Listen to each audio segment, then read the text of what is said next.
September 1940. Berlin-Kreuzberg.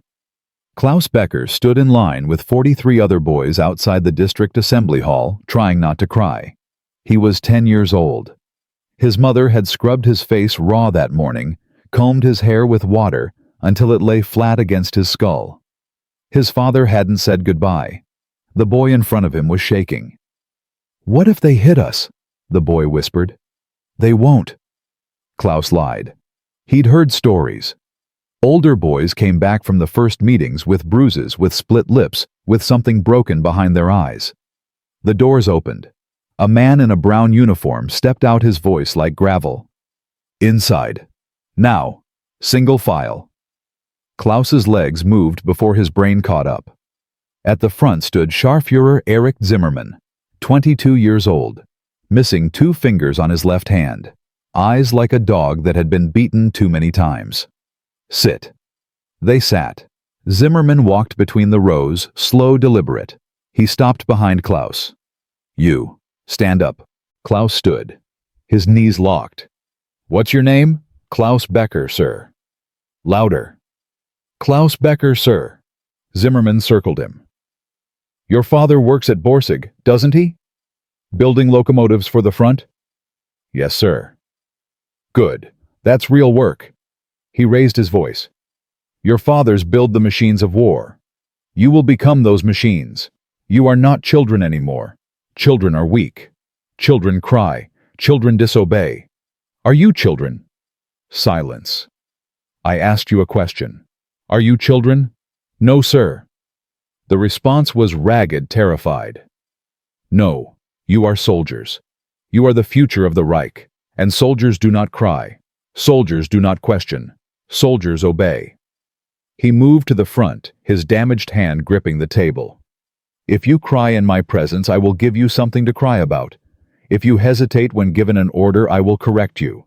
If you fail, you will be punished. Do you understand?" "Yes, sir." Klaus understood. Childhood had ended the moment he walked through that door. November 1940. The first lesson. They learned to march. 3 hours every Saturday, boots hammering cobblestones in perfect rhythm. Klaus's feet blistered. When he stumbled, Zimmermann made him run laps until he vomited. "Again," Zimmermann said. Klaus ran.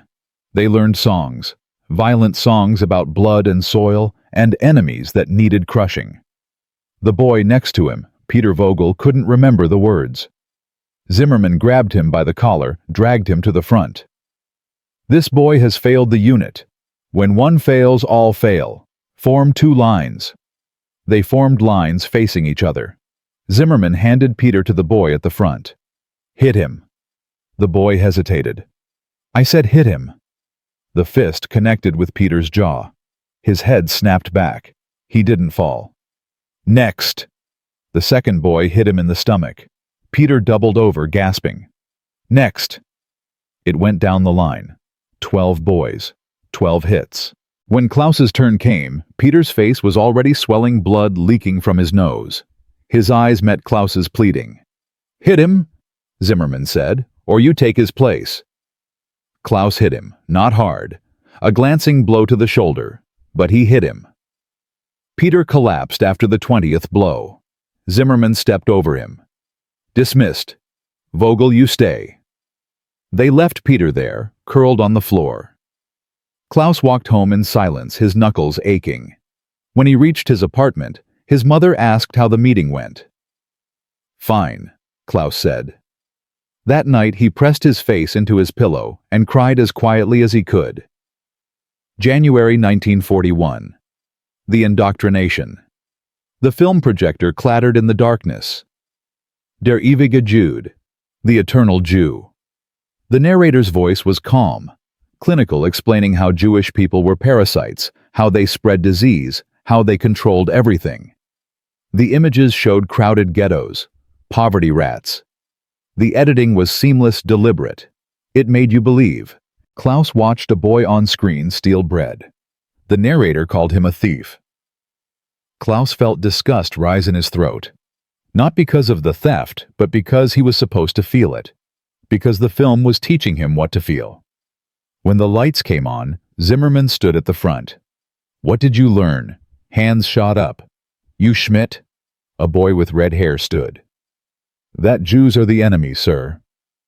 "Correct." "You Hartman?" "That they're not like us, sir." "Correct." Zimmerman's gaze swept the room. "The Jew is the enemy within. The Bolshevik is the enemy without. The American is the enemy from across the sea. They all want the same thing: to destroy Germany, to enslave our people, to erase everything we are. Do you believe this?" "Yes, sir." Klaus said it too. He said it because everyone else said it. He said it because he was 10 years old and didn't know how to say no. June 1942, the American films. The newsreel showed American soldiers in North Africa. The narrator said they'd executed 20 German prisoners after they surrendered. The footage was grainy. You couldn't see faces, but you could see bodies falling, muzzle flashes. "These are the Americans," Zimmerman said. "They pretend to be civilized. They pretend to follow the rules of war. But when no one is watching, they murder prisoners. They torture wounded men. They burn villages and rape women." The boy next to Klaus Franz Müller raised his hand.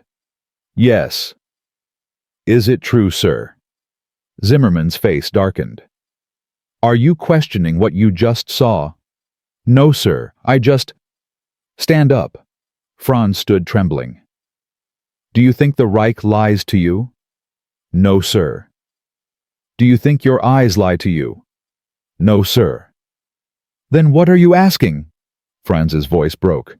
"Nothing, sir. I'm sorry, sir." "Sit down." Franz sat. Klaus kept his eyes on the screen, on the images of faceless American soldiers committing faceless atrocities. He believed, because what else could he do?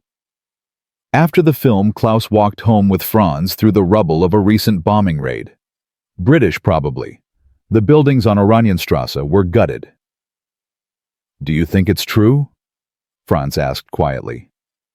Klaus glanced around.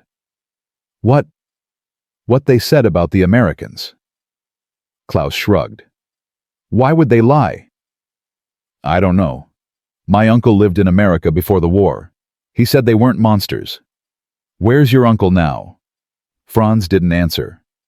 They walked the rest of the way in silence. April 12, 1945. The letter. Klaus was 15 when the conscription notice arrived. A single sheet of brown paper stamped with the SS insignia. His mother opened it at the kitchen table while Klaus ate a slice of bread so thin he could see through it. Her hands started shaking. "No," she whispered. "No, no, no." Klaus took the paper from her. "You are hereby ordered to report to the Kreuzberg District Assembly Hall at 0800 hours on April 13, 1945 for service in the Volkssturm. Failure to report is punishable by death." His father sat across the table, wooden prosthetic leg propped against the wall. Werner Becker hadn't spoken in 3 days. Now he looked at Klaus. "Don't go," his mother said. "We'll hide you. We'll—" "Hannelore." His father's voice was quiet, final. "If he doesn't go, they'll shoot him in the street. Then we all hide. We go to your sister in Dresden. Dresden is ash." Werner picked up his cane, stood. He limped over to Klaus, placed a hand on his son's shoulder. "Listen to me. You go. You do what they tell you. And when you get the chance, you run. You hear me? You don't be a hero. You don't die for them. You run and you survive." Klaus nodded, but his throat was too tight to speak. His mother covered her face with her hands and wept.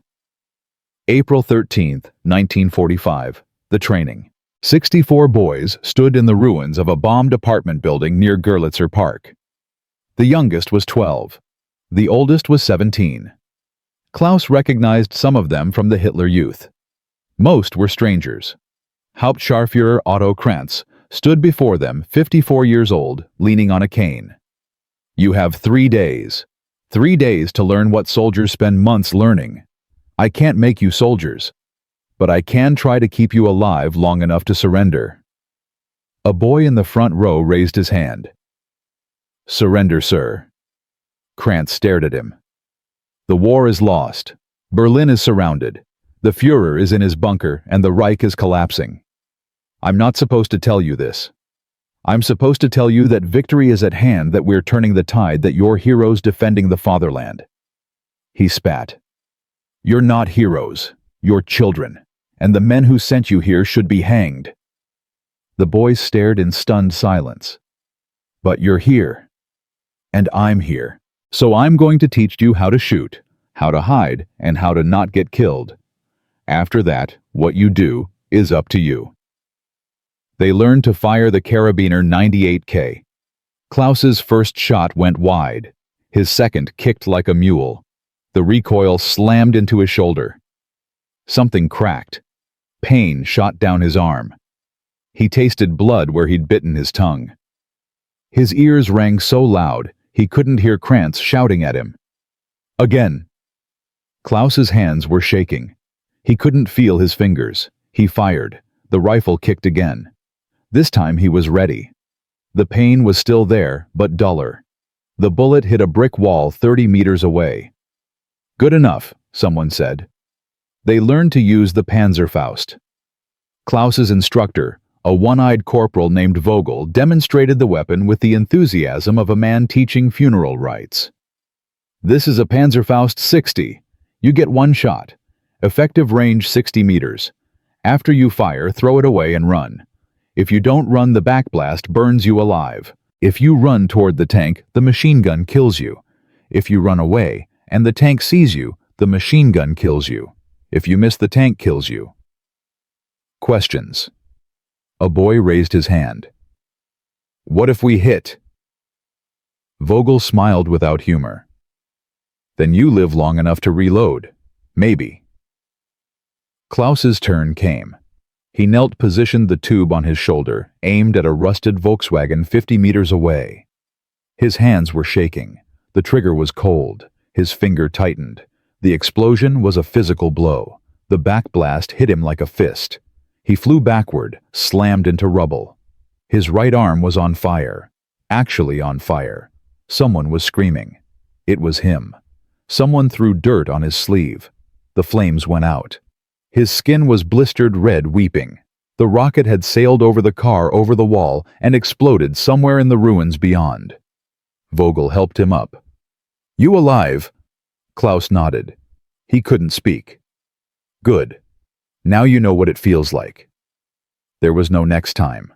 They had 3 rockets for 64 boys. April 30th, 1945. The death of the Führer. They were dug in at the Oberbaum Bridge when the news came. A Volkssturm runner covered in brick dust and blood whispered it to Krantz, then disappeared. Krantz gathered them in a bombed-out shop front. 12 boys eating cold soup from dented cans. The Führer is dead. No one spoke.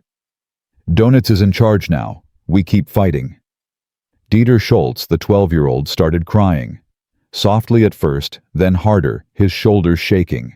No one told him to stop. Franz, sitting next to Klaus, whispered, "What do we do now?" Klaus didn't know. He'd been raised to believe the Führer was eternal, that Germany was invincible, that defeat was impossible. Now the Führer was dead, Germany was rubble, and defeat was 3 days away. "We fight," Klaus said, "because that's what you were supposed to say." But his voice carried no conviction. That night Klaus couldn't sleep.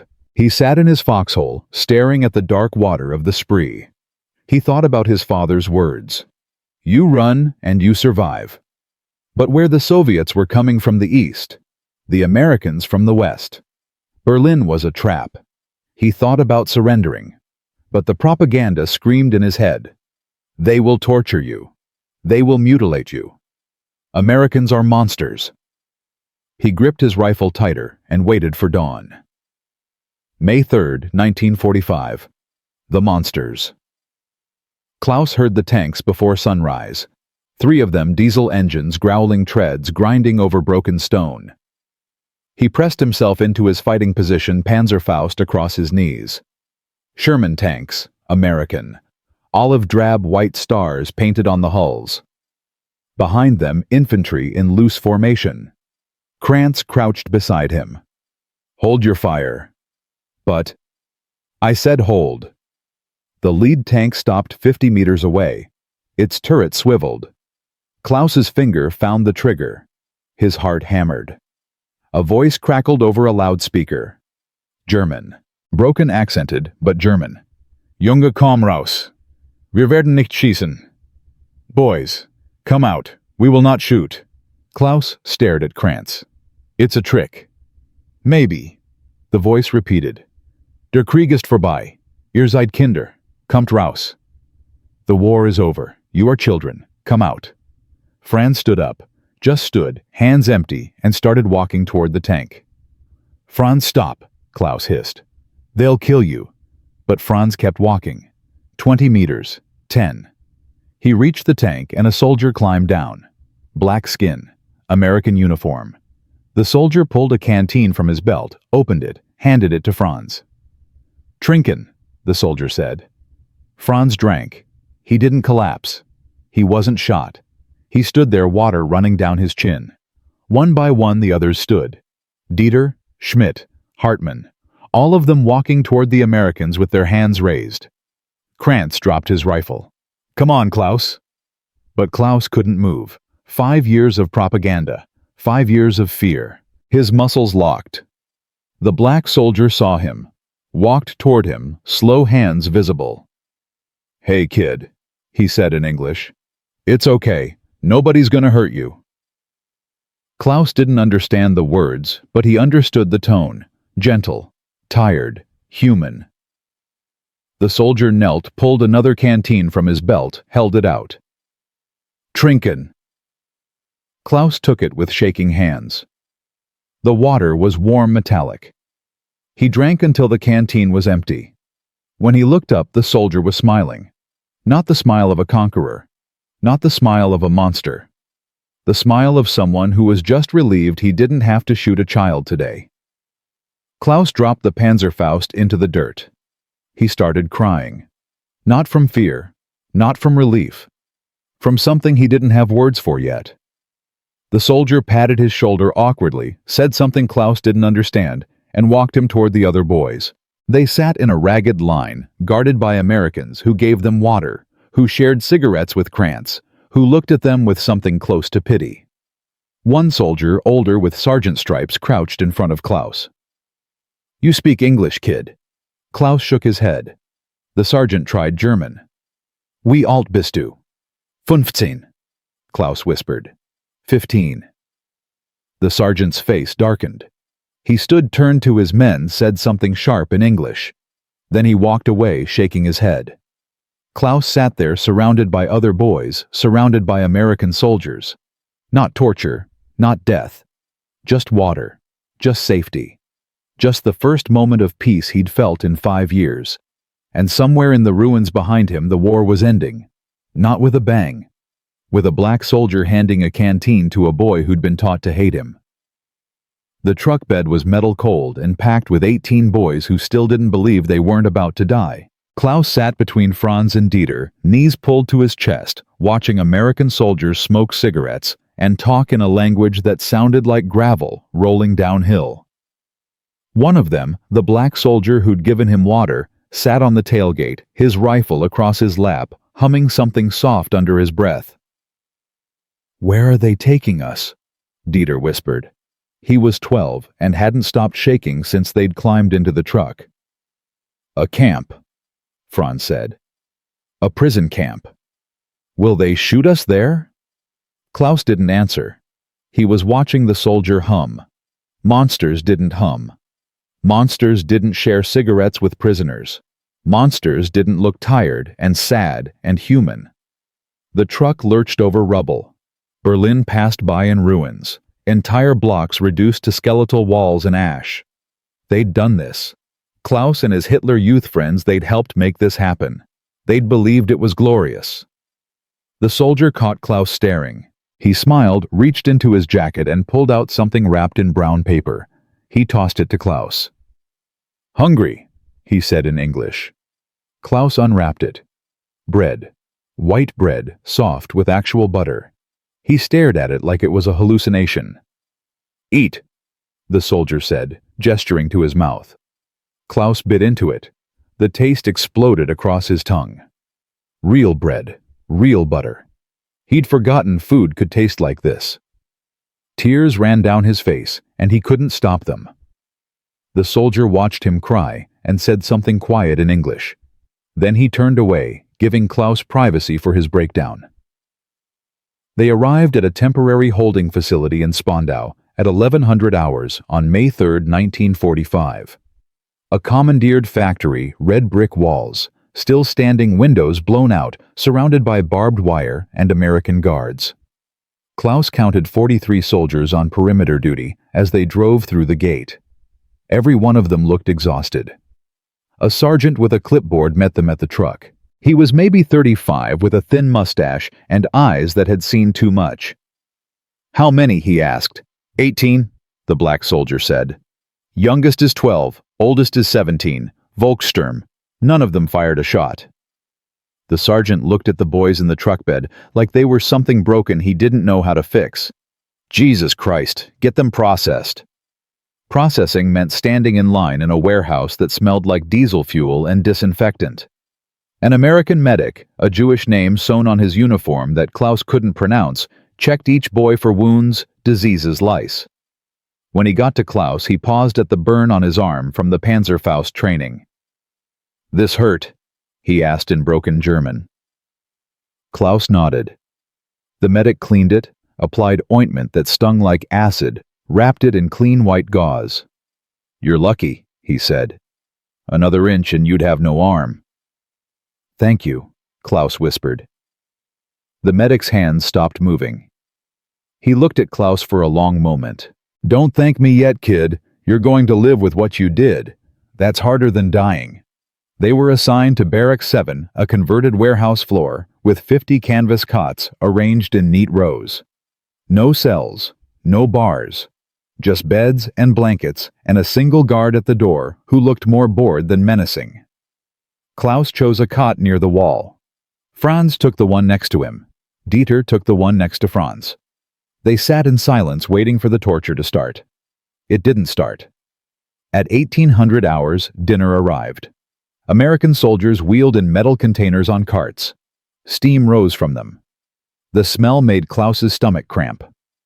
"Line up," a guard said in German. "You eat now." The boys lined up like they'd been trained. Quick, orderly, silent. The guard ladled food onto tin plates. Beans, potatoes, a piece of meat Klaus couldn't identify. Bread, actual bread. Klaus sat on his cot and stared at the plate. This was more food than he'd seen in a month. "Is it poisoned?" someone whispered. An older boy, maybe 16, named Otto, sniffed his food. "They wouldn't poison us. Too much work. They'd just shoot us." But no one was getting shot. The guard stood by the door talking quietly, not even watching them eat. Klaus took a bite. The food was warm, salty, real. He ate slowly, methodically, until the plate was clean. Then he sat there, plate in his lap, and tried to understand what was happening. "They're fattening us up," Otto said, "before they interrogate us." "Interrogate us about what?" Franz asked. "We're children. We don't know anything." "We know things, names, locations, command structures." Klaus doubted they cared about his knowledge of Scharführer Zimmermann's preferred marching cadence. That night, lying on a real mattress under a real blanket, Klaus couldn't sleep. Around him, other boys whispered in the dark. "My father told me Americans cut off fingers. My brother said they burn prisoners alive. I heard they feed you to dogs." Klaus listened to the lies echo in the darkness and said nothing. He'd been fed. He'd been bandaged. He'd been given a bed. None of this matched what he'd been taught. On the third day, a new group arrived. 26 boys from a different Volkssturm unit captured near Tempelhof. They were in worse shape. Starving, some wounded, all terrified. Klaus watched American medics treat them with the same clinical efficiency. Bandages, food, water, no violence. One of the new boys, a kid with a shaved head and hollow eyes, sat next to Klaus during dinner. "I'm Martin," he said. "Klaus. How long have you been here?" 3 days. Have they done anything? Klaus knew what he meant. No, they just feed us and leave us alone. Martin stared at his plate. I don't understand. We were told. I know what we were told, Klaus interrupted. It was all lies. Martin looked at him like he'd blasphemed. Then he started crying quietly into his beans. On May 7, 1945, Germany surrendered unconditionally. The news came over a radio in the guard station loud enough for the boys to hear. A voice speaking German announced that Grand Admiral Dönitz had signed the surrender documents. The war was over. The barracks went silent. Then Otto stood up and started screaming. Traitors, cowards! The Führer would never... A guard opened the door. Sit down. Otto kept screaming. We should have fought to the last man. We should have... The guard walked over, grabbed Otto by the arm, and dragged him out. The door slammed shut. Everyone waited for the gunshot. It never came. 30 minutes later, Otto returned. His face was red, his eyes puffy. He sat on his cot and didn't say another word for 2 days. Klaus asked the guard what happened. We gave him water and let him yell himself out, the guard said in careful German. Kid needed to scream. Can't blame him for that. On May 10th, they were transferred to a larger facility near Rhine, about 450 kilometers northwest of Berlin. The journey took 14 hours in the back of a covered truck, bouncing over roads cratered by bombs. Klaus sat next to a window gap and watched Germany roll by. Burned villages, destroyed bridges, columns of refugees walking with everything they owned on their backs. This was victory. This was what they'd been fighting for.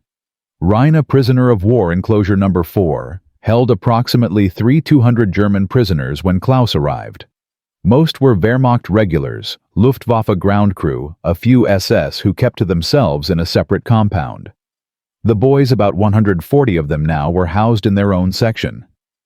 Tents mostly arranged in orderly rows, surrounded by barbed wire and guard towers. Klaus expected brutality. He got routine. Wake up at 0600, roll call, breakfast, work details mostly cleaning, organizing supplies, moving equipment. Lunch, more work or education classes. Dinner, free time. Lights out at 2200. The food was consistent. Not great, but consistent. Beans, potatoes, bread, occasionally meat. Coffee in the morning, water throughout the day. Klaus gained 7 pounds in 3 weeks. The guards were firm, but not cruel. They enforced rules, they didn't abuse power. When a boy named Friedrich tried to escape on May 18th, they caught him within an hour. Klaus waited for the execution. Instead, they put Friedrich in solitary confinement for 3 days, then returned him to the barracks with extra work detail. Why didn't they shoot me? Friedrich asked Klaus one night. Because they're not what we were told, Klaus said.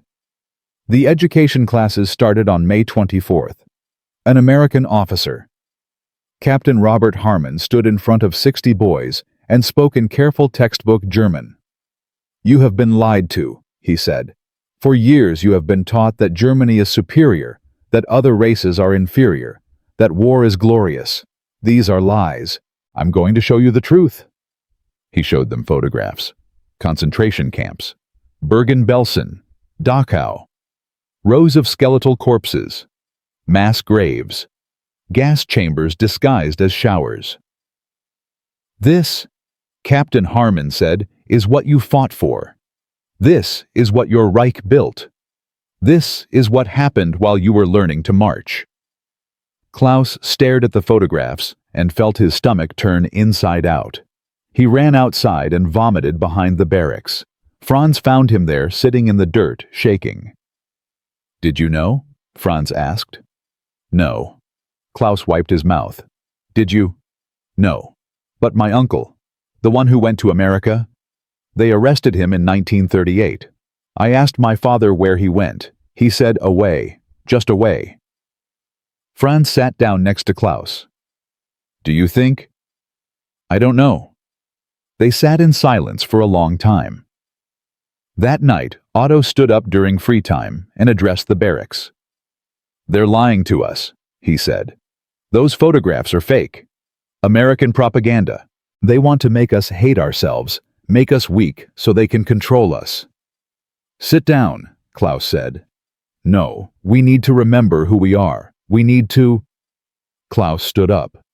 "We need to remember what we saw. Those photographs were real." "You don't know that." "Yes, I do." Klaus's voice was shaking. "Because it makes sense. Everything they told us was a lie. Why would they stop lying about this?" Otto's face went red. "You're a traitor." "I'm not a traitor. I'm just done being stupid." Otto lunged at him. Klaus caught his fist twisted and threw him to the ground. 5 years of Hitler Youth training kicking in. Otto tried to get up. Klaus pinned him. A guard opened the door. "What's happening?" "Nothing," Klaus said. He let Otto up. "We're done." Otto glared at him, then walked away. Half the boys followed Otto. Half stayed with Klaus. The barracks split down the middle that night. On June 3rd, Klaus met Sergeant James Walker properly for the first time. Walker was the black soldier who'd given him water on May 3rd. He was 28 years old from Chicago and spoke exactly 4 words of German water food, sleep and toilet. Walker was assigned to guard duty at the education tent where Klaus was learning English. The lessons were basic, taught by a corporal from Ohio who'd been a schoolteacher before the war. Klaus was good at it. Languages came easy. During a break, Walker approached him. "You're the kid from Kreuzberg," Walker said in English. Klaus understood maybe half of it. "Yes, Klaus." "James." Walker held out his hand. Klaus shook it. Walker's grip was firm, but not crushing. "You doing okay?" Klaus didn't know the English words for what he was feeling. "Thank you for water." Walker nodded. "You're welcome, kid." He pulled out a chocolate bar, broke it in half, offered 1 piece to Klaus. "Hershey's. Best thing America makes besides jazz." Klaus had never heard of jazz. He took the chocolate bit into it and tasted something that felt like hope dissolving on his tongue. "Good?" Walker asked. "Good," Klaus agreed. They sat in silence for a while. Then Klaus, in his broken English, asked, "Why? You help we bad." Walker was quiet for a long time. "You're not bad. You're a kid who got used. That's different." He looked at Klaus. "My son is 10. He's back home in Chicago. When I look at you, I see him. I see what could happen if the wrong people got to him first." He took a bite of chocolate. "So I help, because maybe someone would help him if he needed it." Klaus didn't have the words to respond, so he just sat there eating chocolate next to a man he'd been taught to hate and felt something inside him start to heal. On June 15th, letters arrived. The Red Cross had finally established communication lines. Klaus's mother had written. The letter was 3 weeks old, forwarded through multiple channels, and written in pencil on the back of an old shopping list. "My dear Klaus, your father and I thank God you are alive. We heard nothing for 40 days. I thought you were dead. The Americans came to our building yesterday. They were polite. They gave us food. Your father wept. I have never seen him weep before. The city is destroyed. There is no work, no food, no future. But you are alive. That is the only thing that matters. Be good. Come home when you can. Your mother." Klaus read the letter 17 times. Then he folded it carefully and put it under his pillow. That night, Franz asked, "Did you get a letter?" "Yes." "Me too." Franz was crying. "My family is alive. All of them. They're in Hamburg." Around the barracks, other boys were reading letters, crying, some laughing with relief.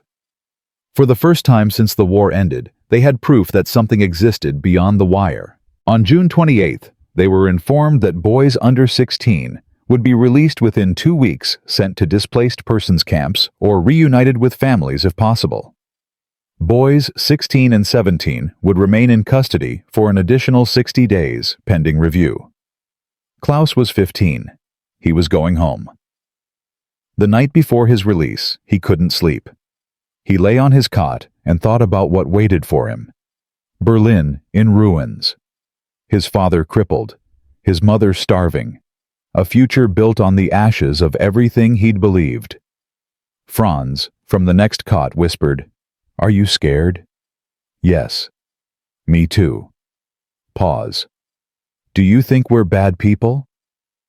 Klaus thought about Peter Vogel, the boy he'd hit in 1940. He thought about the photographs from Dachau. He thought about the Panzerfaust he'd almost fired at American soldiers who'd ended up giving him chocolate. "I think we did bad things," Klaus said slowly. "But maybe we can do better things now." "How?" "I don't know. But we have to try."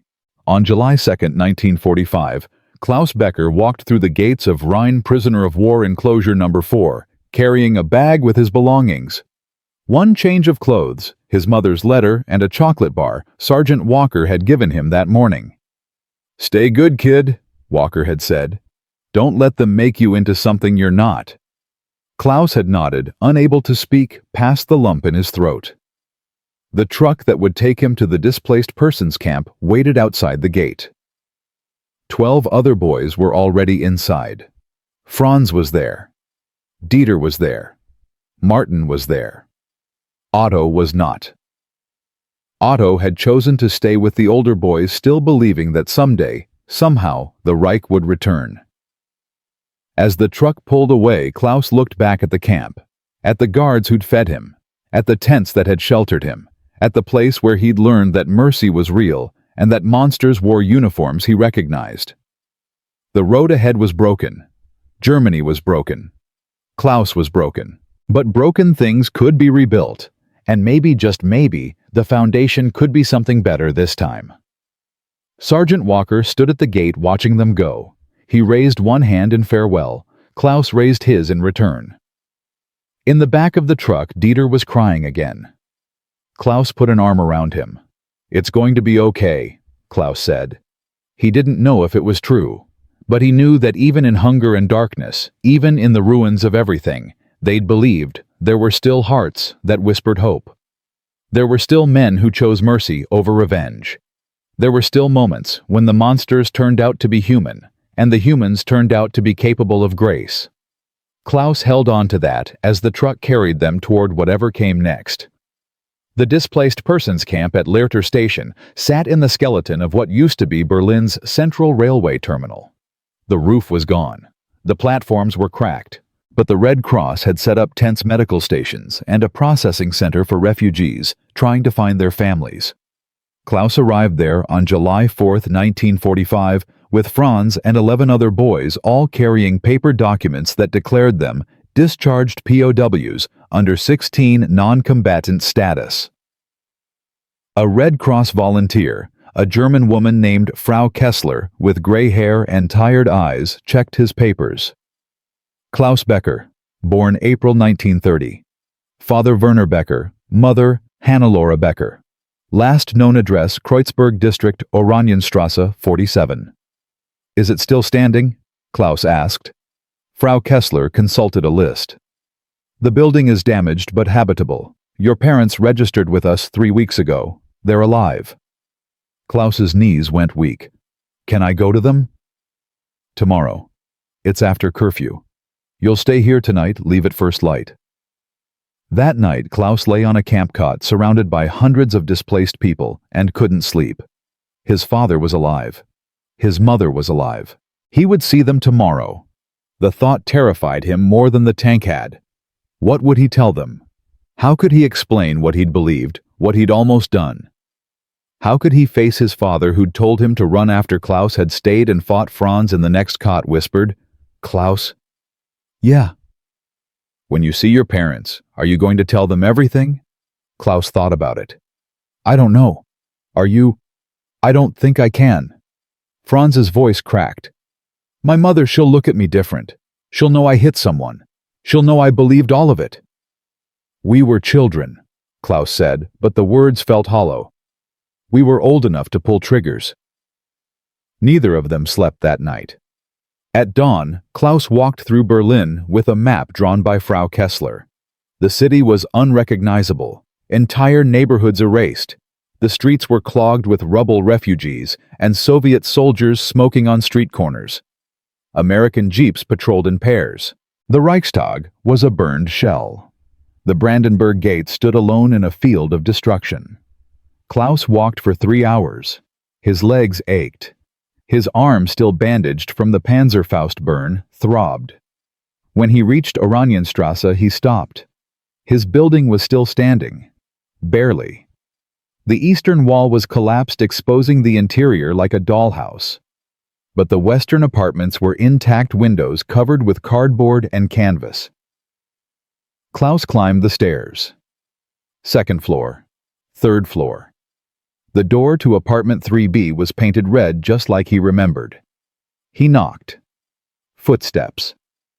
The door opened. His mother stood there, 42 years old, but looking 70. Her hair was mostly gray now.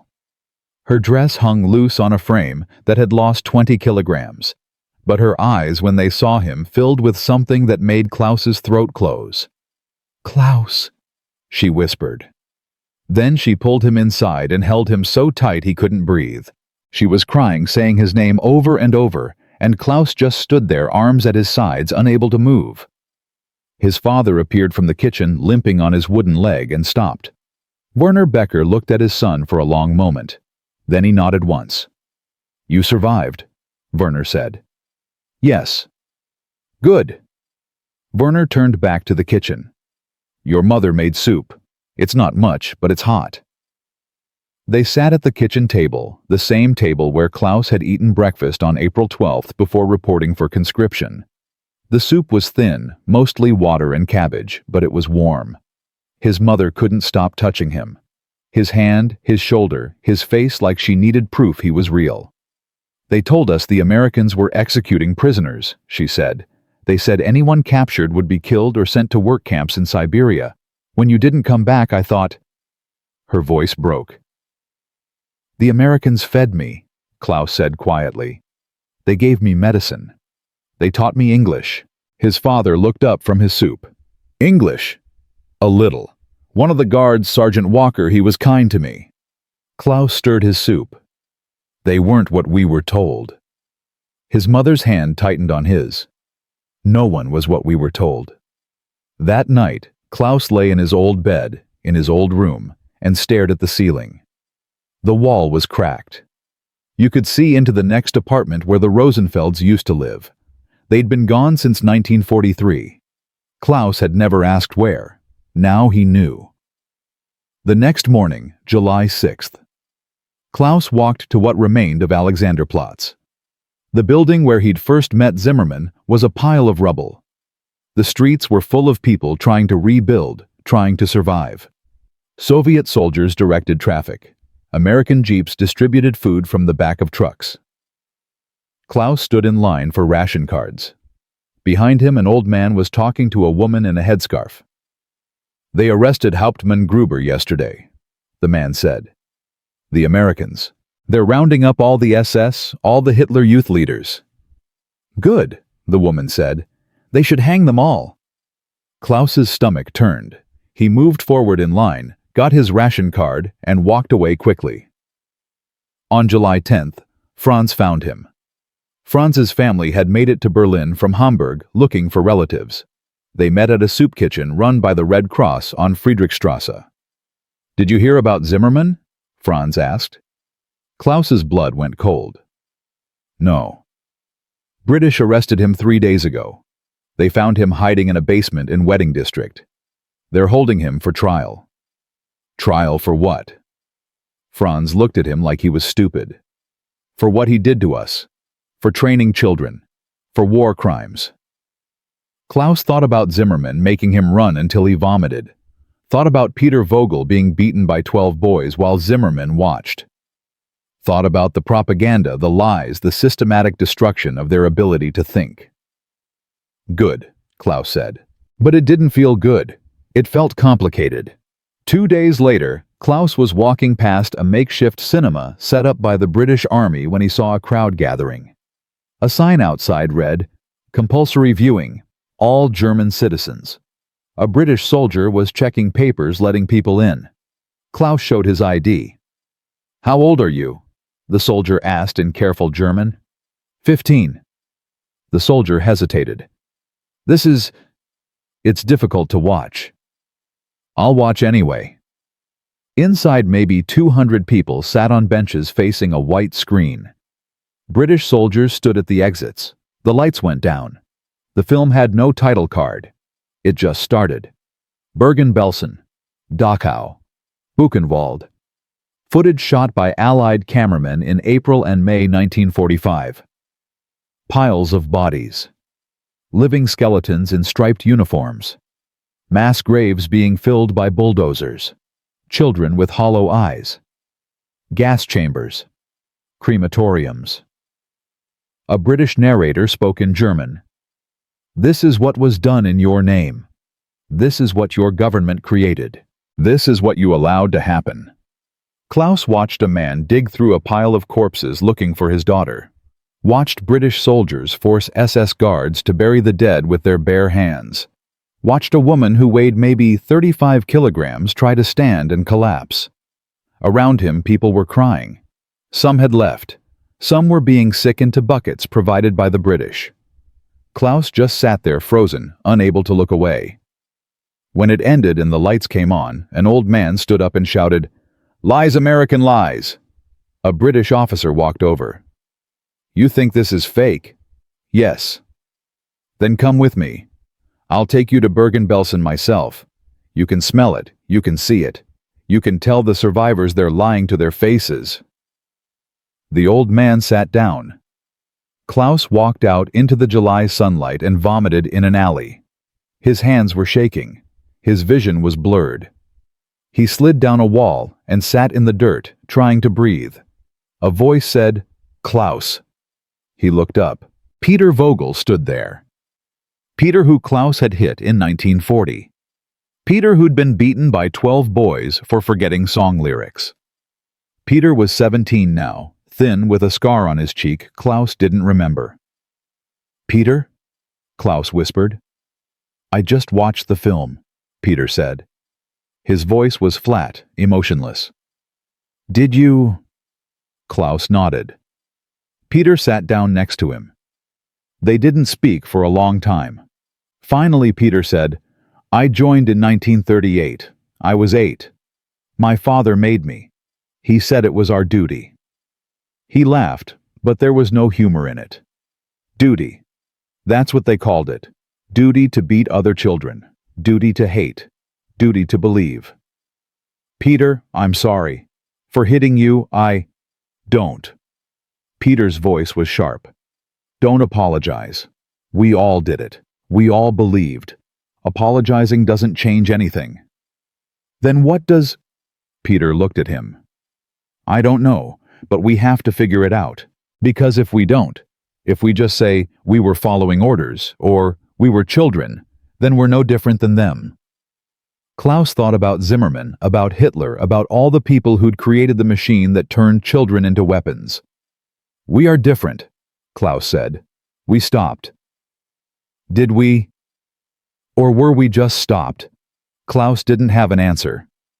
On July 19th, Klaus went to the British detention center at Spandau Citadel. He told the guard he wanted to see Erich Zimmerman. The guard, a corporal from Manchester, looked at him suspiciously. "Why? He was my instructor. I need to talk to him." "You need closure." Klaus didn't know that word. "I need to understand." The guard made a phone call. 20 minutes later, Klaus was sitting in a concrete room across a table from Zimmerman. Zimmerman looked smaller. He was in a gray prison uniform, no longer wearing his brown Hitler Youth uniform. His missing fingers made his left hand look like a broken tool. When he saw Klaus, he smiled. "Becker, you survived the war." "Yes, sir. The "sir" came automatically. "Don't call me that. I'm a prisoner now. You're free." Zimmerman leaned back. "Why are you here?" "I want to know why." "Why what?" "Why you did it. Why you made us hit Peter Vogel. Why you lied to us. Why you taught us to hate." Zimmerman studied him. "Because I was told to." "That's not an answer." "It's the only answer." Zimmerman's voice was tired. "I was 19 when I joined. I believed everything they told me. By the time I realized it was wrong, I was too deep. If I stopped, if I questioned, they'd send me to the front. Or worse." He held up his damaged hand. "This happened during training. I was deemed unfit for combat. So they gave me you, 12-year-olds to mold. I did what I was ordered to do. You enjoyed it. Sometimes." Zimmerman's honesty was jarring. "Power feels good when you have none. I had no power over my life, so I took power over yours. That doesn't make it right. It makes me a coward." Klaus stared at him. "They're going to execute you." "Probably." Zimmerman shrugged.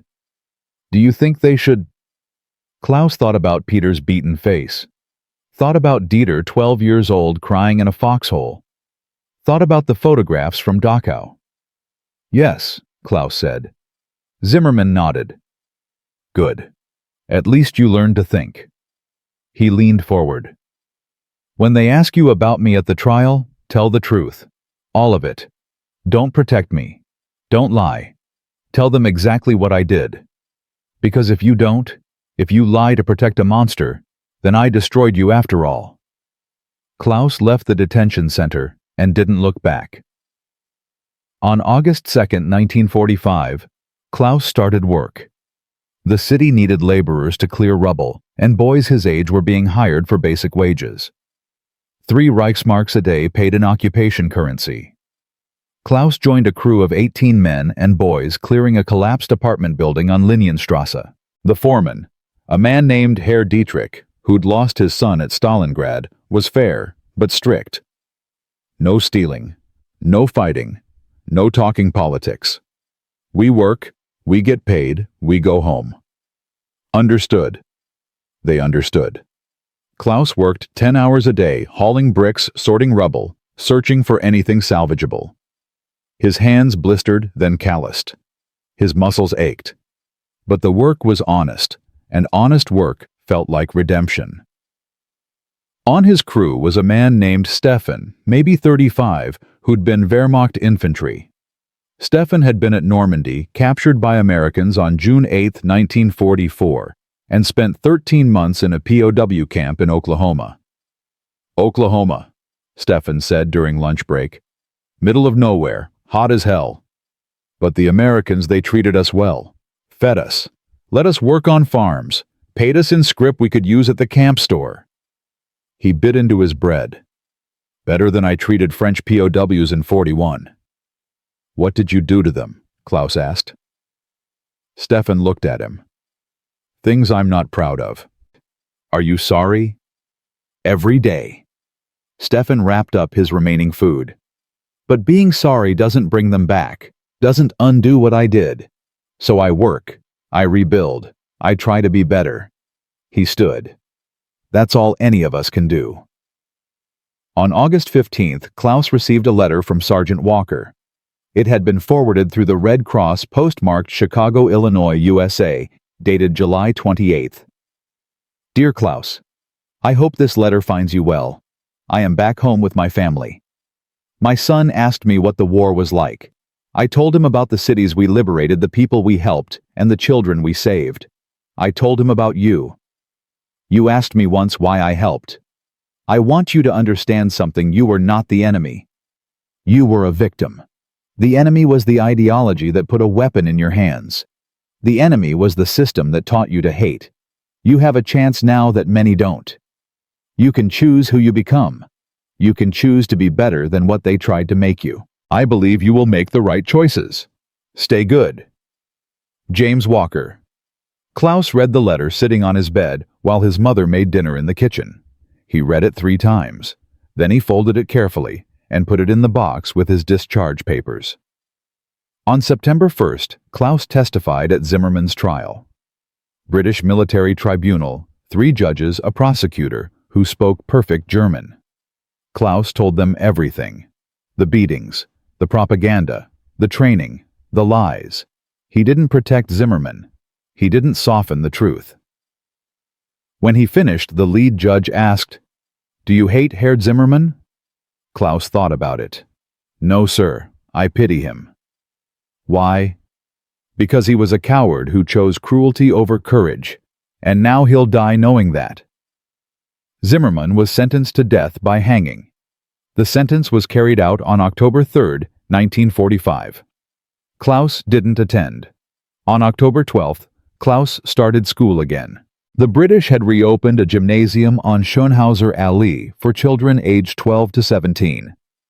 The curriculum was different now. No racial science, no Hitler, no militarism, just math, science, literature, history, and English. Klaus's English teacher was a German woman named Frau Hoffmann, who'd lived in London before the war. She was patient, encouraging, and refused to let students give up. "English is the language of the future," she said. "If you want to rebuild Germany, you need to speak to the world. And the world speaks English now." Klaus threw himself into it. He was good with languages, and English gave him something to focus on besides guilt. By December, he could read simple books. By March 1946, he could hold conversations. By June, he was dreaming in English. On his 16th birthday, April 14, 1946, Klaus sat with his father on their apartment balcony, watching Berlin slowly rebuild. Construction crews everywhere, new buildings rising from rubble, American, British, French, and Soviet flags hanging from different sectors. "What do you want to do?" his father asked. Klaus had been thinking about that for months. "I want to leave Germany." His father nodded slowly. "Where?" "America, England, anywhere that isn't here." "Running away?" "No." Klaus looked at his father. "Running toward something better." Werner Becker was quiet for a long time. Then he said, "Your mother and I, we can't leave. We're too old, too tired, too broken. But you're young. You can start over." He gripped his cane. "Promise me something." "What?" "Promise me you'll be better than we were, better than I was. I believed the lies too. I worked in that factory building machines that killed people, and I told myself I had no choice. But I did have a choice. I just didn't have the courage to make it." His voice cracked. "Don't be like me. Be brave." Klaus promised. On September 4, 1946, Klaus applied for immigration to the United States under the Displaced Persons Act. The process would take years. He needed sponsors' documents, proof of employment, proof of education, and a clean political record. He worked, he studied, he saved money. He learned English until he spoke it without an accent. He wrote letters to American churches, to relief organizations, to anyone who might sponsor him. In 1949, 3 years and 42 rejection letters later, a Methodist church in Iowa agreed to sponsor him. Klaus Becker, 19 years old, boarded a ship at Bremerhaven on August 12, 1949, and sailed to New York. He never saw Zimmerman's execution. He never forgot Peter Vogel's face. He never stopped having nightmares about the Panzerfaust and the tank and the moment he almost killed someone. But he also never forgot Sergeant Walker's chocolate, or the clean bandage on his burned arm, or the choice to be better than the machine had tried to make him. In the camps built to silence truth in the prisons, meant to crush hope in the ruins of an empire built on lies, something survived. Not innocence. That was gone. But humanity. The stubborn, resilient, impossible humanity that whispered through barbed wire fences and across enemy lines, that mercy was stronger than hate, that kindness could outlast cruelty, that even in the darkest night, someone somewhere was choosing to be human. And that choice, Klaus learned, was the only choice that mattered. The ship that carried Klaus to America was called the SS General R.M. Blatchford, a former troop transport converted for civilian use. It left Bremerhaven on August 12, 1949, carrying 847 displaced persons, most of them German, Polish, and Baltic refugees, trying to start over. Klaus shared a cabin with 5 other men in their 20s, all sponsored by churches, all running from something they couldn't name. The crossing took 9 days. Klaus spent most of it on deck watching the ocean, trying not to think about what waited on the other side. America, the land of his former enemies, the country that had shown him mercy when his own had shown him nothing but lies. On the 3rd day out, a man approached him at the rail. Maybe 45 thin, with a number tattooed on his left forearm that Klaus recognized from the photographs at Dachau. "You're German," the man said in German. Klaus nodded, tensing. "Wehrmacht or SS?" "Neither. Volkssturm. I was 15. The man studied him. 15. Still young enough to lie to yourself that you didn't know. I didn't know about the camps, not until after. But you knew about the hate. You knew Jews were being taken away. You knew we weren't considered human." The man's voice wasn't angry, it was tired. Everyone knew something. They just didn't want to know everything. Klaus couldn't argue. "I'm sorry." "Sorry doesn't bring back my wife, my daughter." The man turned back to the ocean. "But you're here. You survived. So live well. Live better than the ones who killed them. That's the only apology that matters." The man walked away. Klaus never learned his name. They arrived at New York Harbor on August 21, 1949. The Statue of Liberty emerged from morning fog like a promise Klaus wasn't sure he deserved. The processing at Ellis Island took 6 hours. Papers, medical checks, interviews with immigration officials who asked if he'd ever been a member of the Nazi Party. "Hitler Youth," Klaus said. "Compulsory from age 10. The official, a Jewish man named Goldstein, looked at him over his glasses. "You fight?" "I was conscripted in April 1945. I surrendered to Americans without firing a shot." Goldstein stamped his papers. "Welcome to America, Mr. Becker. Try to be better than where you came from." "I will, sir." The Methodist Church in Waterloo, Iowa, had arranged housing for Klaus in a boarding house on Commercial Street, run by a widow named Mrs. Henderson. The room cost $8 a week, which seemed impossible until Klaus converted it to Reichsmarks and realized it was less than he'd paid for a loaf of bread in 1946. Mrs. Henderson was 63. Her husband killed at Guadalcanal in 1943. When she learned Klaus was German, her face hardened. "My Tom died fighting your people," she said. "Yes, ma'am. I'm sorry." "Are you Wehrmacht?" "I was a child soldier. Volkssturm. I was 15. I surrendered to American forces in May 1945. She looked at him for a long moment. "You look like my nephew. He's 17. She handed him a key. "Rooms on the 2nd floor. Breakfast at 7. No drinking, no women, no trouble. Church on Sunday if you want a ride." "Thank you, ma'am." She nodded. "Tom would want me to give you a chance, so I'm giving you one. Don't waste it." Klaus started work on August 29, 1949, at a meatpacking plant on the Cedar River. John Morell and Company, employing 400 workers, processing 3,000 hogs daily. Klaus was assigned to the loading dock, moving crates, for 65 cents an hour, 48 hours a week. The foreman, a man named Chuck Morrison, who'd been Army Air Corps in England, took one look at Klaus's papers and said, "Germany, huh?" "Yes, sir." "You Nazi." "I was Hitler Youth. They made us join." Morrison spat tobacco juice. "How old were you?" 10 when I joined, 15 when I fought." "Fight us or the Russians?" "You." "I surrendered. Americans treated me well." Morrison considered this. "Work hard, don't cause trouble, and we'll get along fine. But if any of the boys give you grief about being German, don't be surprised. A lot of them lost brothers over there."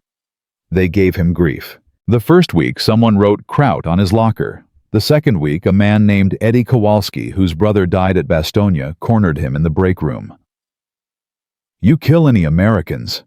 Eddie asked. "No, I surrendered before I could." "Good, because if you had, I'd beat the hell out of you right here." Klaus nodded. "I understand." Eddie stared at him, then walked away. On September 15th, Klaus met Sarah Levy. She worked at the public library on East 4th Street, and Klaus went there twice a week to practice English by reading newspapers. Sarah was 26, dark hair, dark eyes, and a way of watching people that made Klaus feel transparent. He was reading about the Berlin airlift when she approached his table. "You're Klaus Becker," she said. He looked up startled. "How do you know my name? Mrs. Henderson from church mentioned you. Said you're from Germany." "Yes." "What part?" "Berlin." Sarah pulled out a chair and sat down without being invited. "What was it like?" Klaus chose his words carefully. "Destroyed. When I left, half the city was rubble. Soviet sector was worse than American sector. Everyone was starving." "Were you Wehrmacht?" Klaus had answered this question 17 times since arriving in America. "I was conscripted into Volkssturm at 15. I surrendered to Americans in May 1945. I spent 2 months in a prisoner of war camp. They treated me well." "Did you know about the camps?" Klaus's throat tightened. "Not during the war. After. The Americans showed us films, photographs. I was in a cinema in Berlin in July 1945 when they showed Bergen-Belsen footage. I didn't know, but I should have known." Sarah was quiet for a moment. "My parents were Polish. They died in Treblinka in 1943. I was here already, came in 1938 with my aunt. I was 15 when I got the letter from the Red Cross saying they were gone." Klaus felt like he'd been punched. "I'm sorry. Why, you didn't kill them." "My country did."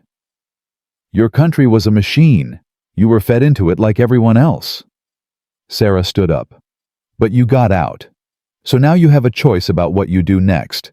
Most people don't get that choice." She walked away. Klaus sat there staring at the newspaper, not seeing the words. The nightmares started in October. Klaus would dream of the Panzerfaust of the tank of his finger on the trigger. But in the dreams, he fired. The rocket hit. The tank exploded. And when the smoke cleared, Sergeant Walker was burning inside it, screaming. He'd wake up gasping, soaked in sweat. Mrs. Henderson knocking on his door, asking if he was all right. "I'm fine." He'd lie, but he wasn't fine. On October 23rd, Klaus attended a lecture at the public library. A woman named Ruth Kluger, a Holocaust survivor, was speaking about her experiences at Theresienstadt, Auschwitz, and Christianstadt. Sarah had mentioned it said Klaus should go. He almost didn't. He almost stayed in his room. But something Sarah had said stuck with him. "You have a choice about what you do next." He went. The library's community room held maybe 60 people. Ruth Kluger was 53, gray-haired, with eyes that had seen things Klaus couldn't imagine. She spoke in accented English, calm and direct. "I was deported in 1942.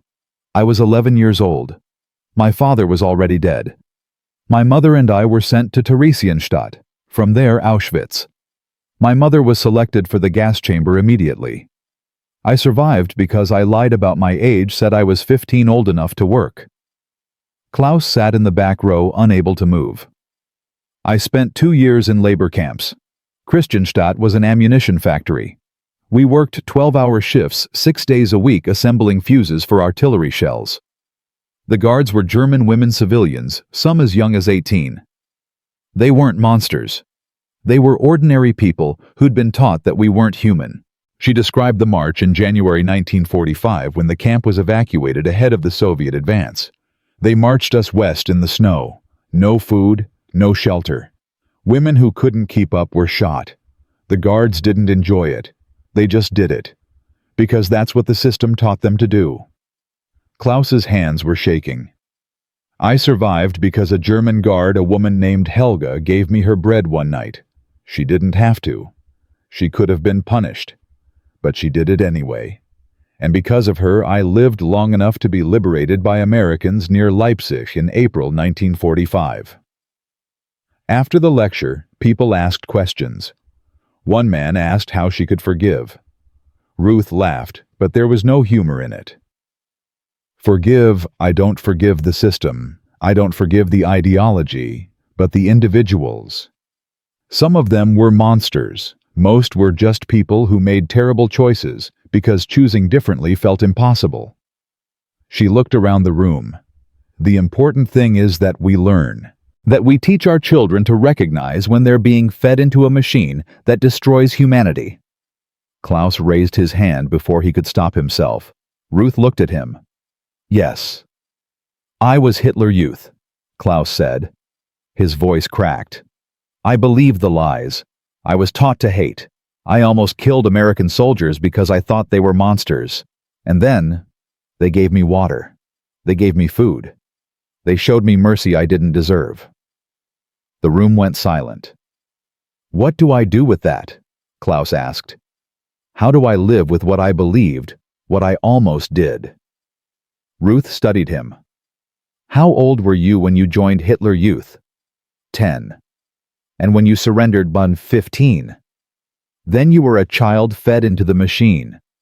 What you do now is simple. You refuse to feed anyone else into it. You become the guard who shares her bread. You become the person who chooses mercy over hate.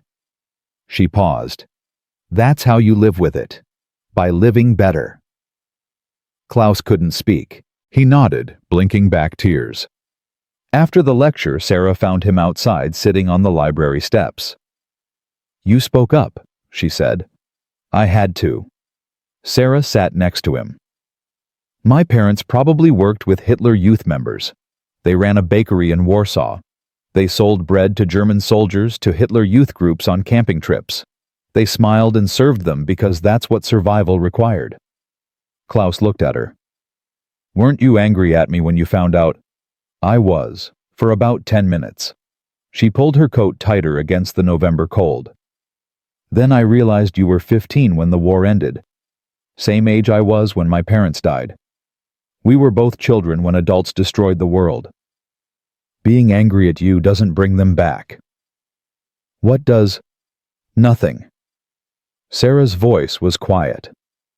They're gone, but I'm here. You're here. And we get to choose what we build next. On November 17, 1949, Klaus received a letter forwarded through Mrs. Henderson. The return address was Chicago, Illinois. His hands shook as he opened it. Dear Klaus, I hope this letter finds you well. A friend at the Red Cross helped me track your address. I heard you made it to America. I'm proud of you.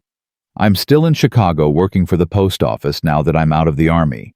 My son is 13. He's a good kid. Smart.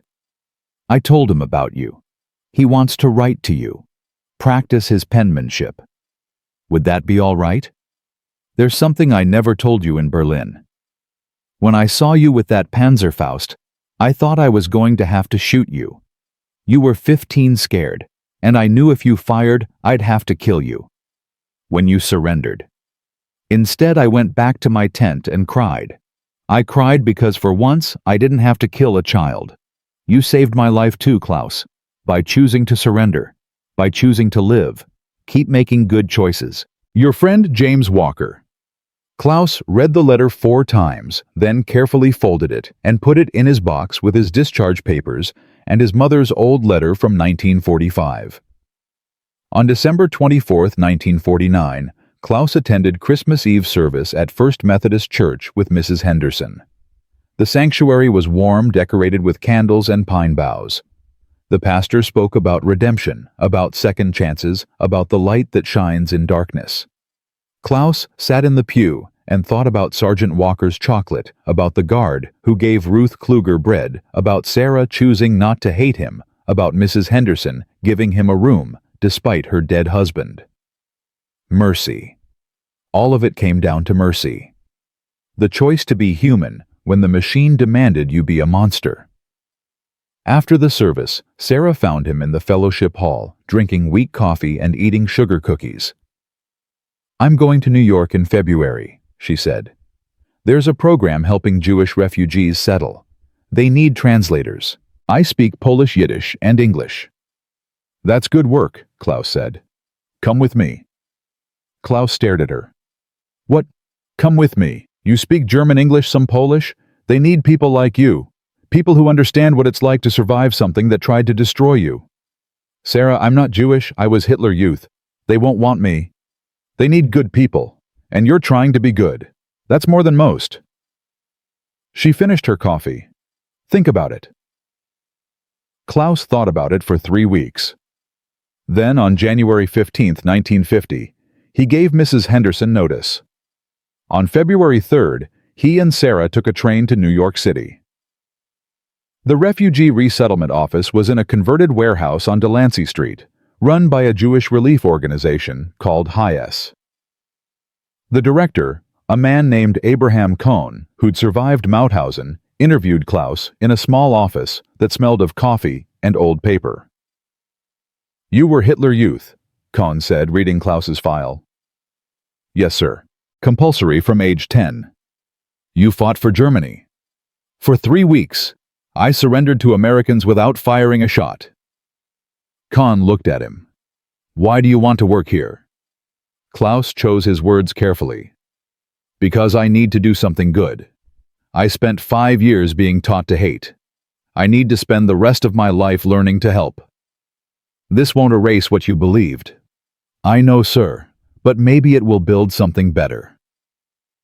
Cohn hired him on February 10, 1950.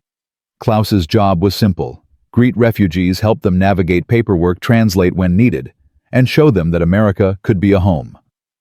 Most of the refugees were Jews from displaced persons camps finally allowed to emigrate after years of waiting. Klaus met families who'd lost everything, children who'd never known peace, adults who looked at him and saw the uniform he used to wear. He didn't hide it. When they asked, he told them, "I was Hitler Youth. I believed the lies. I'm sorry. And I'm trying to do better." Some spit at him. Some refused his help. But some, like Ruth Kluger, had saw a child who'd been fed into a machine and had managed to crawl out alive. On April 14, 1950, Klaus's 21st birthday, Sarah took him to dinner at a kosher deli on Essex Street. They ate pastrami sandwiches and pickles, and Sarah told him about her parents' bakery in Warsaw, about the bread they used to make, about the life that had been stolen. "Do you still have nightmares?" she asked. "Every night," Klaus admitted. "I dream I fired the Panzerfaust. I dream the Americans died because I was too much of a coward to surrender earlier. I dream I became what they tried to make me. But you didn't." "No, but I almost did." Sarah reached across the table and took his hand. "Almost doesn't count. What counts is what you chose when it mattered." Klaus held her hand and realized something that had been building for months. He was falling in love with a Jewish woman whose parents his country had murdered. The irony was so sharp it cut. "Sarah," he said slowly, "your parents—" "I know." She squeezed his hand. "I know what you're going to say. That you don't deserve this. That it's wrong. That you carry too much." "Don't I?" "We all carry too much." Sarah's eyes were wet. "But at some point we have to set it down. Not forget it. Not pretend it didn't happen. But stop letting it crush us." Klaus didn't know how to do that. But with Sarah's hand in his in a kosher deli in New York City, 5 years and 11 months after surrendering to Sergeant Walker, he thought maybe he could learn. Freedom had come to him in the form of a black soldier with a canteen. It had come in clean bandages and chocolate bars. It had come in the choice not to pull a trigger. And now it was coming in a borrowed life in a country that wasn't his, trying to help people his country had tried to destroy. The war had ended in 1945. But the reckoning would last the rest of his life. That was the price of survival. That was the weight of being human in a world that had tried so hard to teach him not to be. But he was human. And every day, in small ways, he chose to prove it. in translations and paperwork, and acts of service so minor they barely registered. In the slow, painful work of building something better from the ruins of everything that had been.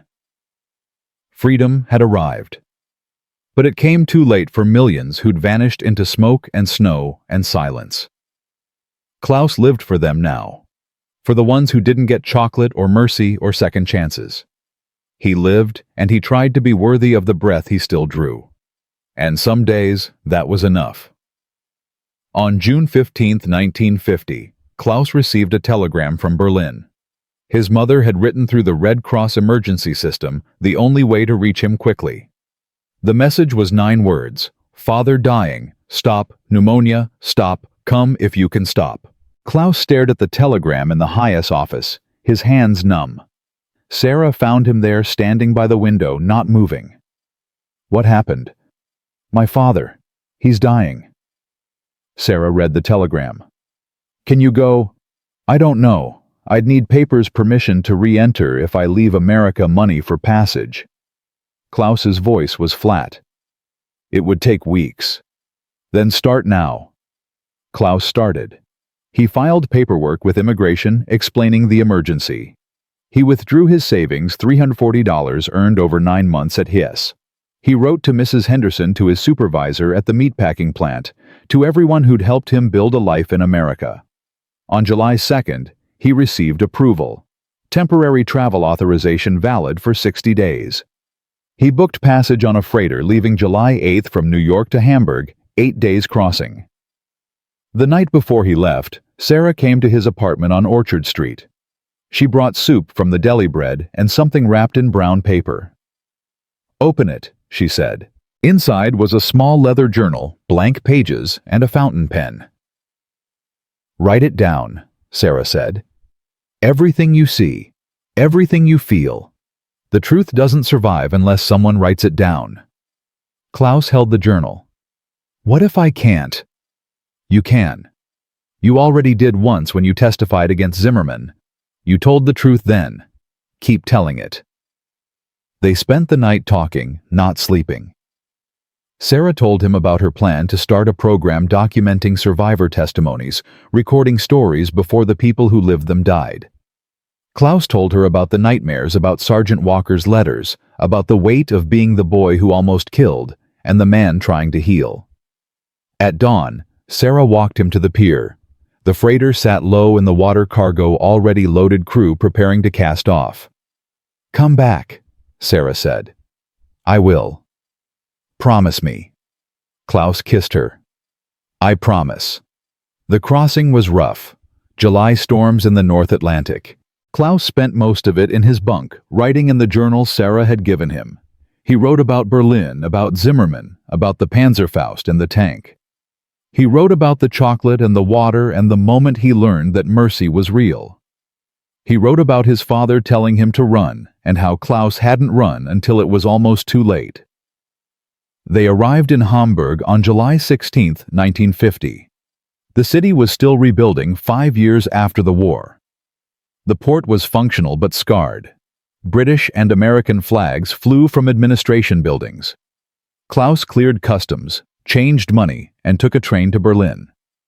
Berlin Hauptbahnhof was operational again, rebuilt from ruins. Klaus arrived at 2200 hours on July 17th, took a taxi through streets he barely recognized. The rubble was mostly cleared. New buildings rose between the old. Soviet sector checkpoints appeared at intersections. The city was divided now, carved up by the victors. His family's apartment on Oranienstrasse looked exactly the same. Klaus climbed the stairs, knocked on the door marked 3B. His mother answered. She'd aged a decade in 13 months. Her hair was completely white now. Her face was lined with exhaustion and grief. But when she saw Klaus, something flickered behind her eyes. "You came," she whispered. "I came." His father lay in the bedroom breathing shallow and wet. Werner Becker had lost more weight, his frame skeletal beneath the blankets. But his eyes were clear when Klaus entered. "Klaus," he said. His voice was a rasp. "I'm here, Papa."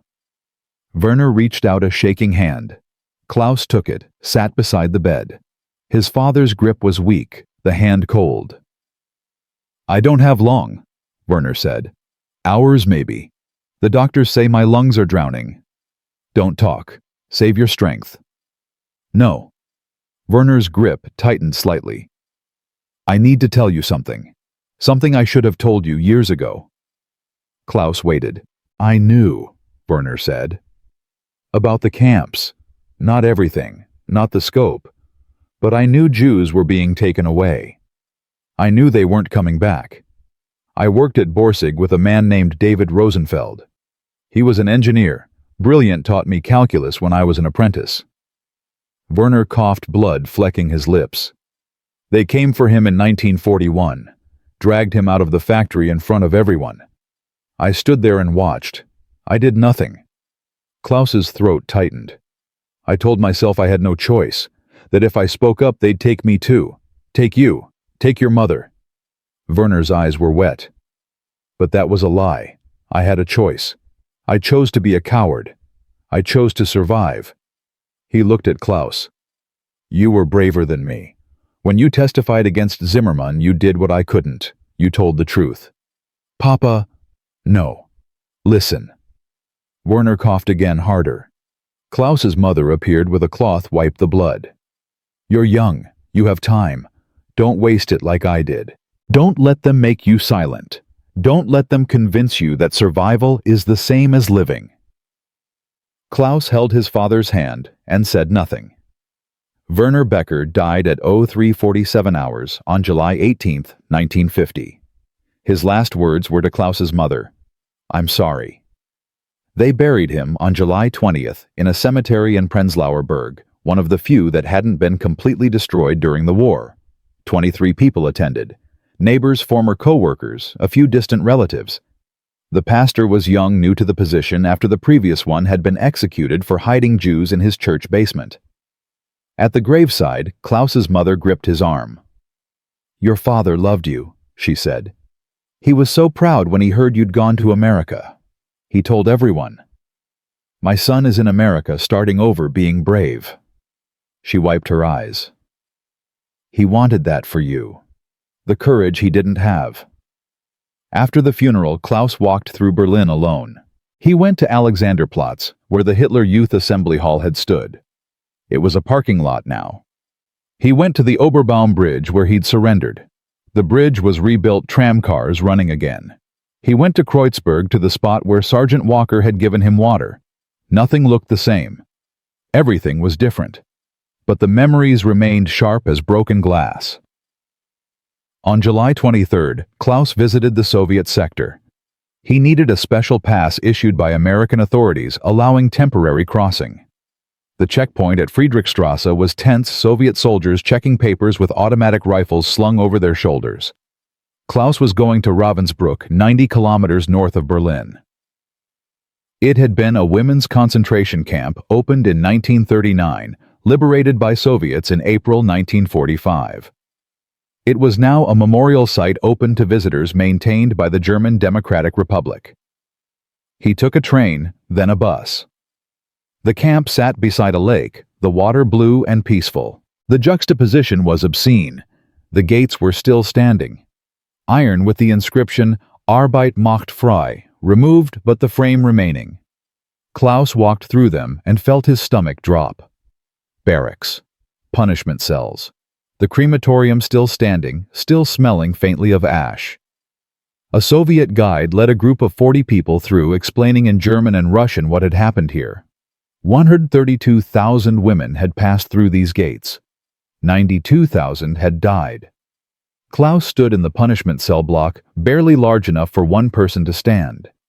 Women had been locked in here for days, sometimes weeks. No food, no water, no light. They died standing up. In the crematorium, someone had left flowers. Fresh ones, white roses. A note in German. "For my mother who died here January 1945. I will never forget." Klaus pulled out Sarah's journal and started writing. Not about the buildings or the statistics. About what it felt like to stand in a place built to destroy human beings, and realize that his uniform, his Hitler Youth training. His belief in the lies had made this possible. A woman approached him, maybe 60, thin, with a scarf covering gray hair. She spoke in Polish accented German. "You're writing?" Klaus nodded. "Good. Write it all. Write every detail. Because they're already saying it didn't happen. Already saying we're lying." "Who's saying that?" "The ones who want to forget. The ones who want to bring it back." She looked at the crematorium. "I was here. Ravensbrück, then Auschwitz. I survived because I was 17 and strong enough to work. My mother, my sister, my aunt, they were selected the first day." She turned to Klaus. "How old are you?" 21. "You're German." "Yes." "Wehrmacht." "Volkssturm." "I was 15. I surrendered to Americans." The woman studied him. "And now you're here, writing in that book. Why?" Klaus chose his words carefully. "Because I need to remember what I almost became, what my country did, so I never let it happen again." The woman nodded slowly. "Good. Then write this. My name is Helena Kowalski. I was prisoner number 7294. I survived because a Polish guard named Anna smuggled me bread once a week for 6 months.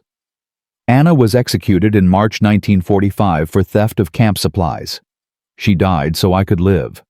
That's what I want people to remember. Not just the evil, the goodness that survived despite it." Klaus wrote it down, word for word. Helena watched him write, then walked away without another word. On July 29th, Klaus returned to West Berlin. He had 1 week left on his visa before he needed to board a ship back to America. He spent it visiting places he'd almost forgotten. The ruins of his old school. The factory where his father had worked, now demolished. The park where he'd played as a child before the war, now rebuilt with new trees and new playgrounds. On August 1st, Franz found him. Klaus was sitting in a cafe on Kurfürstendamm when Franz walked in, older now 21, wearing a suit and carrying a briefcase. "Klaus Becker," Franz said, grinning. "Someone told me you were back in Berlin." They embraced. Franz looked good, healthy, alive. "You made it to America," Franz said. "Iowa first, now New York. You too. Hamburg. I'm studying law at the university. I want to be a prosecutor." Franz's smile faded. "I want to make sure people like Zimmerman face justice." They talked for 3 hours. Franz told him about the trials still ongoing about Nazi officials being hunted down, about the slow process of justice. Klaus told him about Sarah, about Hayes, about the refugees he helped settle. "Do you still have nightmares?" Franz asked. "Every night." "Me too. I dream about the bridge, about the tank, about being so close to dying." Franz stirred his coffee. "But I also dream about the water, about the American who gave it to me, about the moment I realized we'd been lied to." "That moment saved us," Klaus said. "No, that moment showed us we could be saved. We saved ourselves by choosing to believe it." On August 3rd, Klaus visited Peter Vogel. Peter was working as a mechanic in Tempelhof, rebuilding engines, living in a small apartment near the old airport. When he opened the door and saw Klaus, he didn't smile. "Klaus."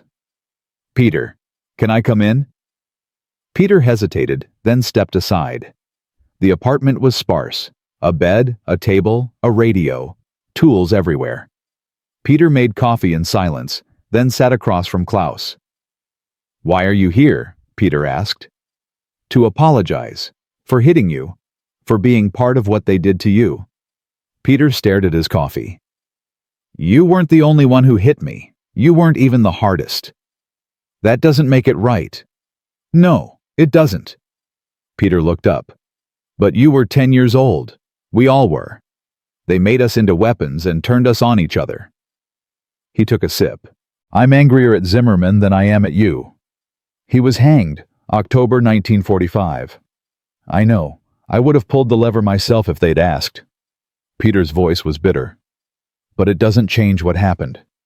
It doesn't give me back the childhood they stole. Klaus nodded.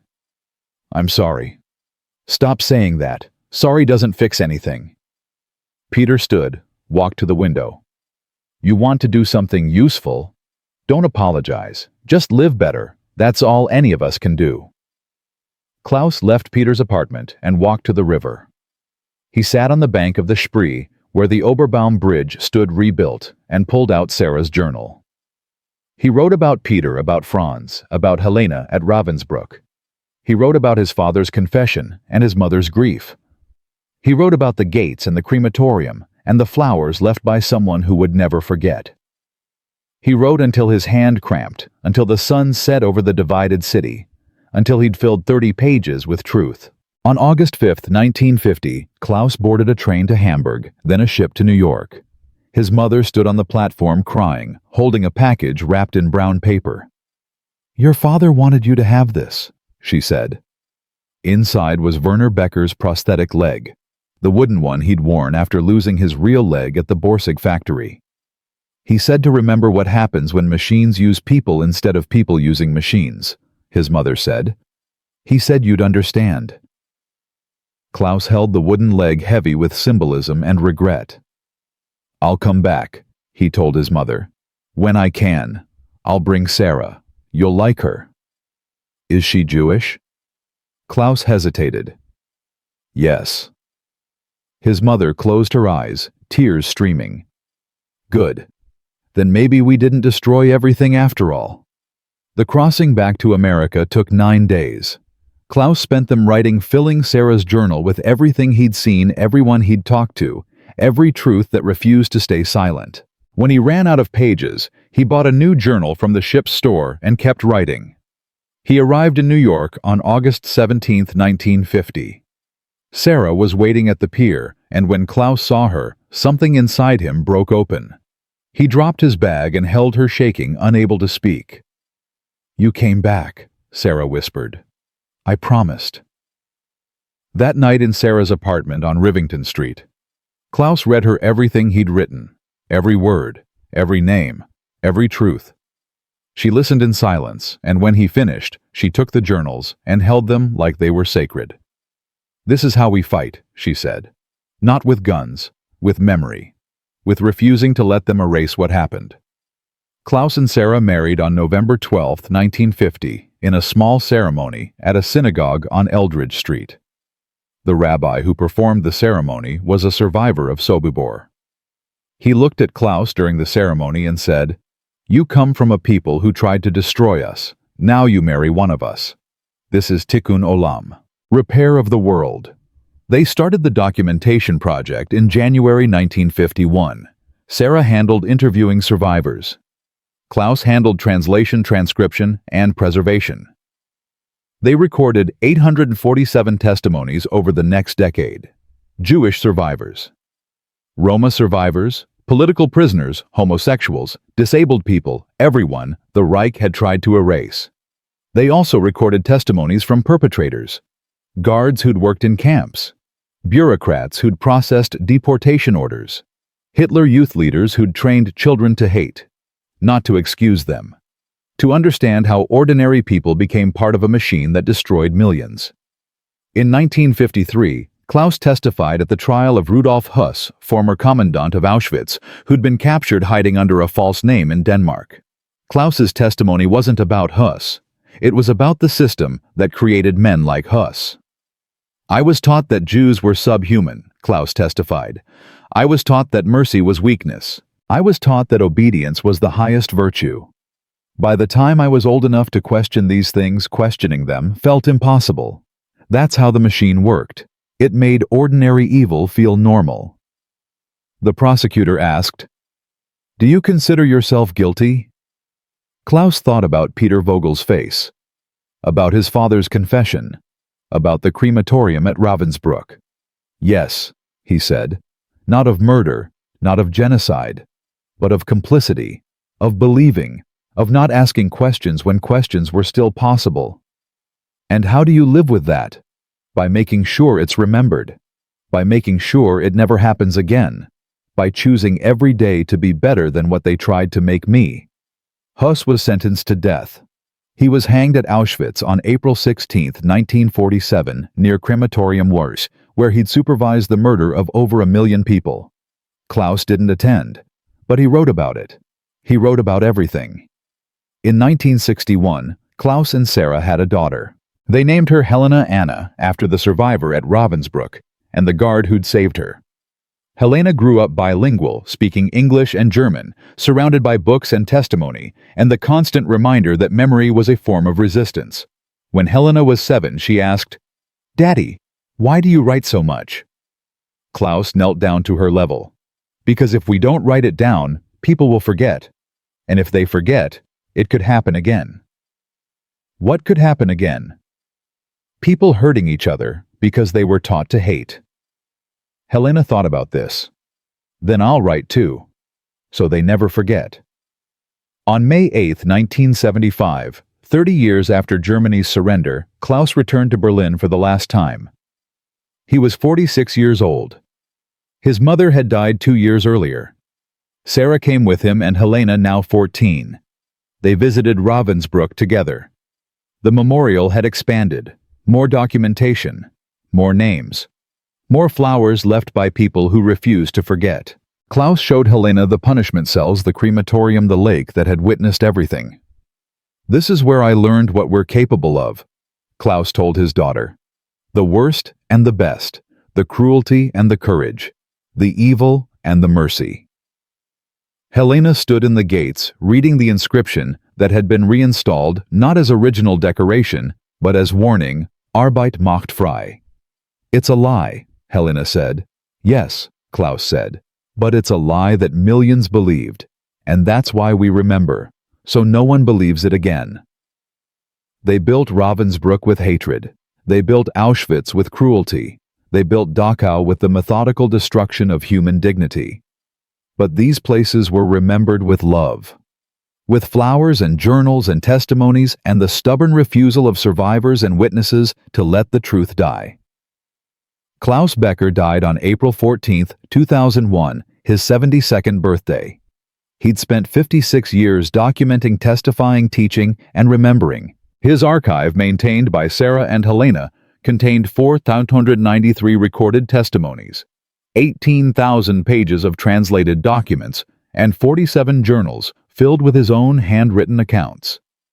At his funeral, Sergeant James Walker's son read a letter his father had written before dying in 1987. "Klaus Becker was a boy I almost had to kill. Instead, I gave him water, and he spent the rest of his life proving that mercy was stronger than hate. That's the best thing I ever did." The archive still exists at the Museum of Jewish Heritage in New York, in the United States Holocaust Memorial Museum in Washington, in schools and libraries, and anywhere people believe that memory is the last line of defense against forgetting. Because if we forget, it returns. Different uniforms, different slogans, different enemies, but the same machinery. The same process of teaching children to hate. The same transformation of ordinary people into weapons of mass cruelty. Klaus's final journal entry, written the night before he died, said this: "I was 15 when I learned that mercy was real. I am 72 now, and I am still learning what that means. But I know this: every act of kindness is an act of resistance. Every moment of choosing humanity over hate is a victory against the machine. We don't win by forgetting. We win by remembering, and then choosing better." If you believe their names must be carried forward, share this story, and write a name in the comments below. A name of someone who showed mercy, someone who chose humanity, someone who proved that even in the darkest night, a single candle of kindness can illuminate the way home.